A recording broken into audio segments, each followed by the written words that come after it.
बहुत सारे स्टूडेंट्स मेरे को पूछते हैं कि एग्जाम के पहले हम लोग नर्वसनेस को कैसे कम करें। एग्जाम के पहले जो एक डर वाला फीलिंग आता है उसको कैसे कम करें आखिर।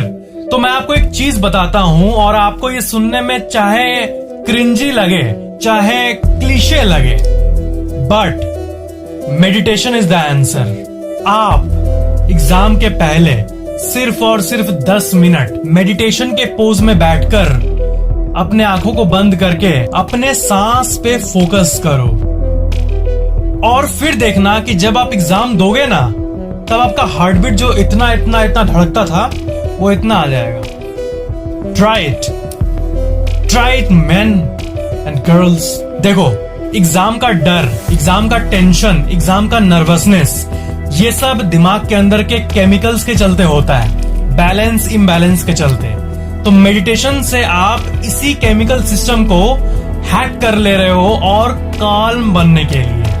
I hope you got the point. इस टेक्निक को कहते हैं प्री एग्जाम मेडिटेशन और ये सच में बहुत इफेक्टिव है अगर आप अपने सांसों पे फोकस कर पाओ तो।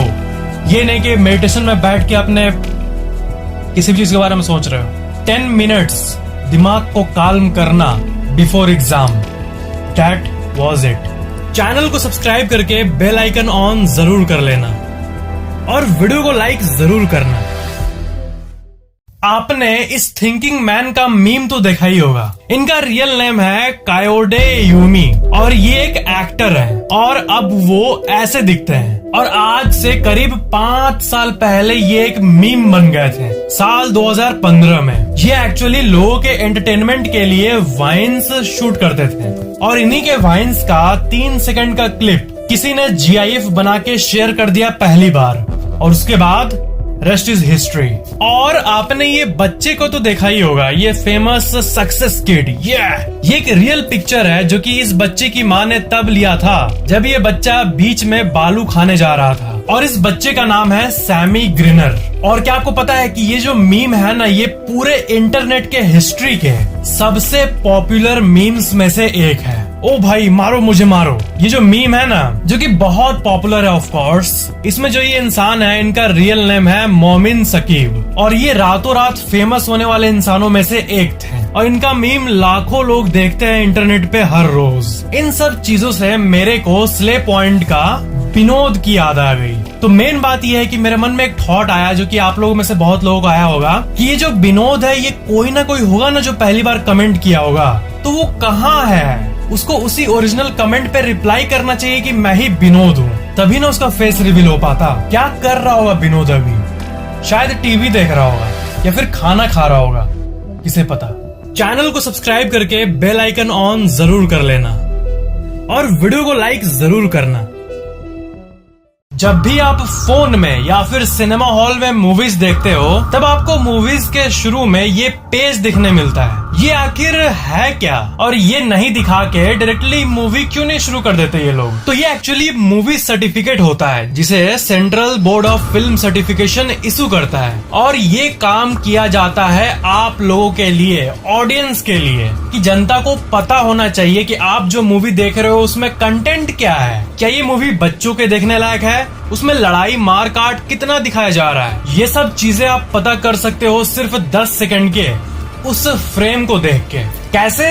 ये सुनो। तो अगर आप मूवी के शुरू में ये देखो कि उसमें यू लिखा हुआ है, हिंदी में अ लिखा हुआ है, तब इसका मतलब होता है वो अनरेस्ट्रिक्टेड है। मतलब उसको कोई भी देख सकता है, चाहे वो 4 साल का बच्चा हो या 20 साल का जवान हो या 50 साल का बुजुर्ग हो। इसके बाद नेक्स्ट आपको कई मूवी में देखने मिलेगा कि व लिखा हुआ है। इसका मतलब होता है अनरेस्ट्रिक्टेड विथ कॉशन। मतलब सब कोई देख तो सकता है बट थोड़ा ध्यान रखना होगा। और जो बच्चे 12 साल के नीचे हैं वो अपने पेरेंट्स के साथ ही जाके देख सकते हैं इस मूवी को।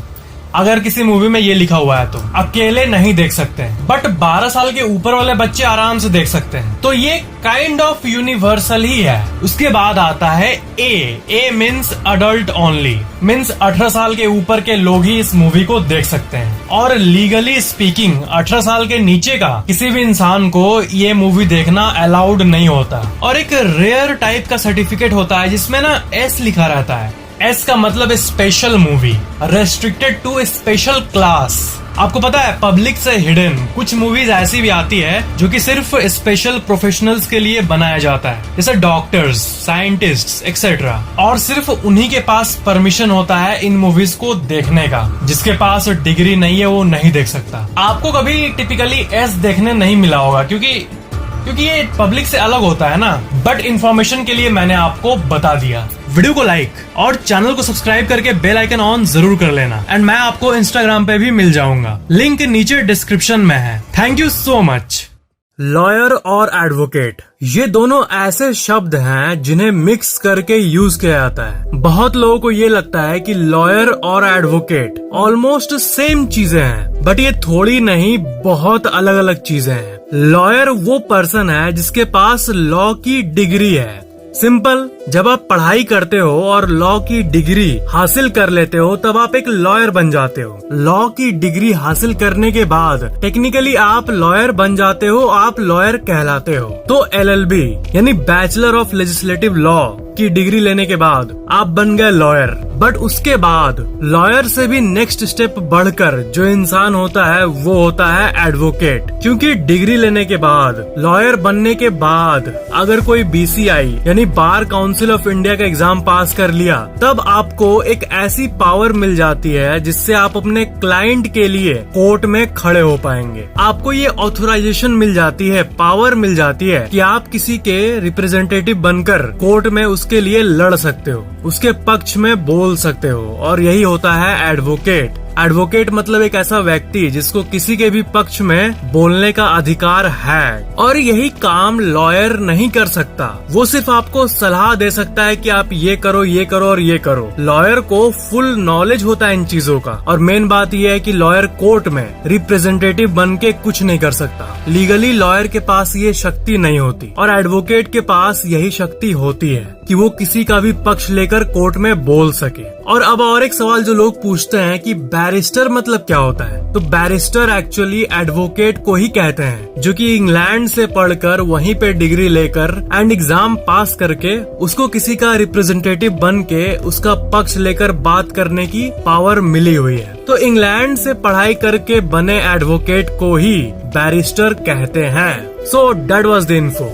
वीडियो को लाइक और चैनल को सब्सक्राइब करके बेल आइकन ऑन जरूर कर लेना।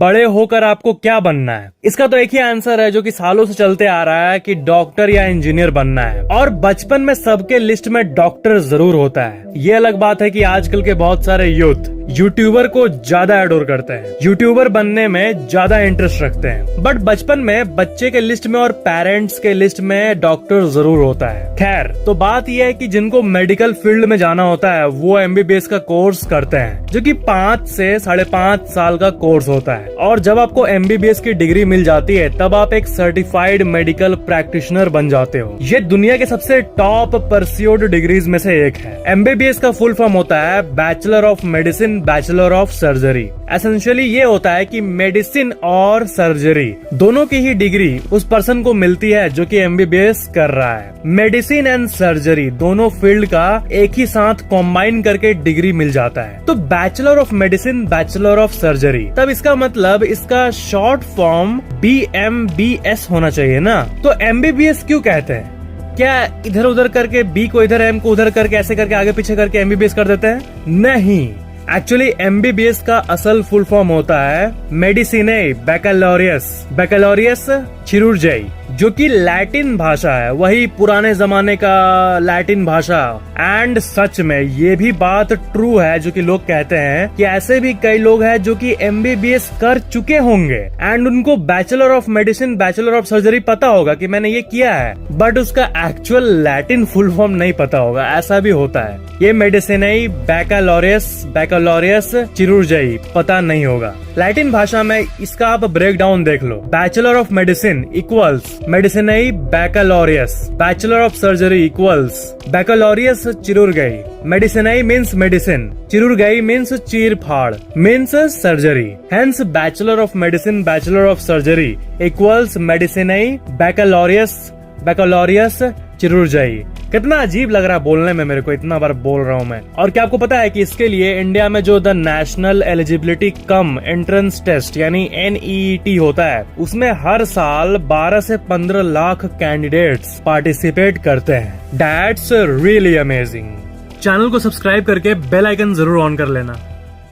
आपको पता है क्राइम दो तरह के होते हैं, कॉग्निजेबल और non cognizable. Cognizable means serious अपराध, नॉन कॉग्निजेबल मीन्स जो उतने सीरियस अपराध नहीं होते हैं। जैसे कॉग्निजेबल में किडनैपिंग, किसी को जान से मार देना, ऐसी चीजें आती है। और नॉन कॉग्निजेबल में चीटिंग, किसी को पीट देना या फिर किसी को लार्ज स्केल में बेइज्जत करना, डिफेम करना, ऐसी चीजें आती है। तो लोग जनरली सोचते हैं ना कि कुछ भी गलत हो तो हमें FIR ही फाइल करना है, और वो FIR ही सोच के फाइल करते हैं, बट ऐसा नहीं है। FIR का एक्चुअली फुल फॉर्म होता है फर्स्ट इन्फॉर्मेशन रिपोर्ट, जिसे प्रथम सूचना विवरण भी कहते हैं। तो किसी भी कॉग्निजेबल ऑफेंस यानी सीरियस अपराध का इन्वेस्टिगेशन का स्टार्टिंग पॉइंट FIR होता है। पुलिस स्टेशन में FIR किया जाता है, आप सबको पता ही है। तो ये जो होता है ना, ये सीरियस अपराधों के लिए होता है, कॉग्निजेबल ऑफेंसेस के लिए। ये एक ऐसा डॉक्यूमेंट होता है जिसमें लिखा हुआ रहता है कि क्राइम कहाँ हुआ, क्या हुआ, किसके साथ हुआ, किसके चलते हुआ, क्या क्या पॉसिबल लिंक्स है, ये सब। तो FIR से रिलेटेड और एक चीज होती है NCR।